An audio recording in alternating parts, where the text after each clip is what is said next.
Unprogrammable. Why emotional independence is the most threatening form of masculinity today. Modern men aren't failing because they lack kindness. They're failing because they've been trained to confuse self-erasure with virtue. From early on, many are rewarded not for integrity or direction, but for emotional compliance, being agreeable, predictable, and endlessly accommodating. Power is amputated and renamed being good. Boundaries are softened into apologies. Over time, this creates men who outsource their sense of self to approval, especially romantic approval, and call that love. The result is a quiet crisis. Relationships become arenas of leverage rather than mutual respect. Affection becomes conditional. Silence becomes a weapon. And many men, terrified of emotional exile, negotiate away their standards to restore warmth. They don't realize they're not choosing love, they're choosing survival. Stay with me until the end, because the final section contains the most important practical shift you can make, one that changes not just your relationships, but how you move through the world. Why this is a problem, and why it's getting worse. We live in an attention economy where validation is currency. Social media, dating apps, and algorithmic affirmation have intensified a dynamic philosophers warned about long ago. When identity depends on external approval, freedom disappears. Friedrich Nietzsche diagnosed this as slave morality, the tendency to moralize weakness and call submission goodness. In Beyond Good and Evil, he wrote, "The weak and the botched shall perish, first principle of our charity, and one should help them to it." Harsh? Yes, but Nietzsche wasn't praising cruelty, he was attacking self-betrayal. He believed that when people fear standing alone, they adopt the values of whatever group promises safety. Today, that group might be social norms that equate masculinity with harmlessness, boundaries with abuse, and emotional discipline with repression. Stoic philosophers made a similar argument centuries earlier. Epictetus, once a slave himself, warned, "If you want to improve, be content to be thought foolish and stupid." In modern terms, if your self-worth collapses when affection is withdrawn, you're not in a relationship, you're in a dependency loop. The Stoic man, what the idea gets right and wrong. The viral idea of the Stoic man resonates because it points to something real. A man who does not beg, chase, or bargain for respect. At its best, Stoicism isn't emotional coldness, it's emotional sovereignty. He doesn't fear walking away because he has already faced solitude. He doesn't react to manipulation because his identity isn't up for negotiation. He doesn't need to dominate because he isn't seeking validation. This is close to Marcus Aurelius, who wrote in Meditations, "You have power over your mind, not outside events.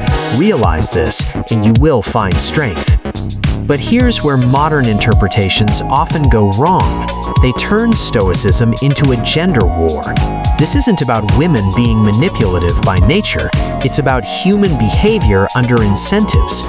When one person collapses under pressure and the other learns that collapse is effective, a pattern forms. Not because someone is evil, but because unexamined power dynamics always reproduce themselves. Hannah Arendt warned that domination rarely begins with malice, it begins with unthinking participation.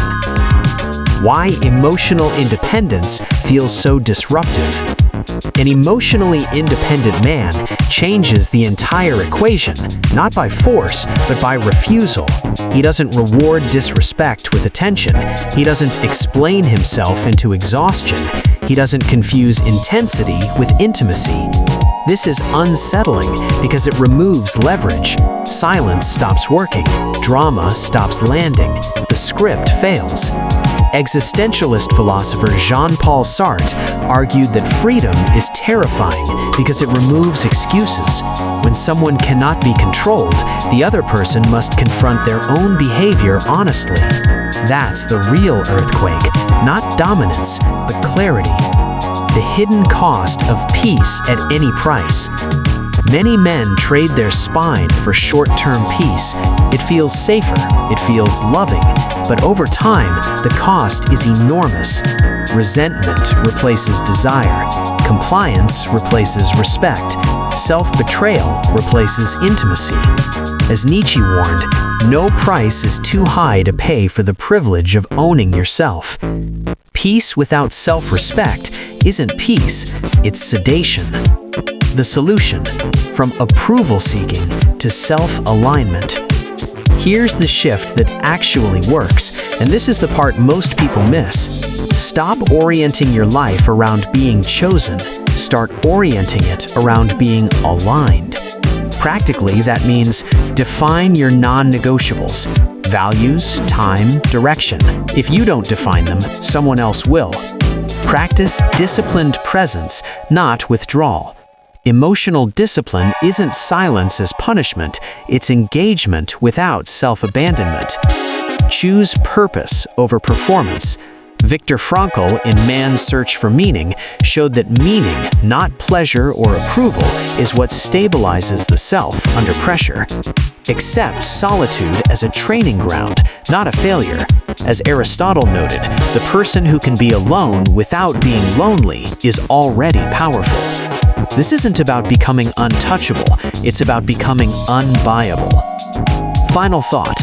The most threatening man is not the cruel man, it's the complete man.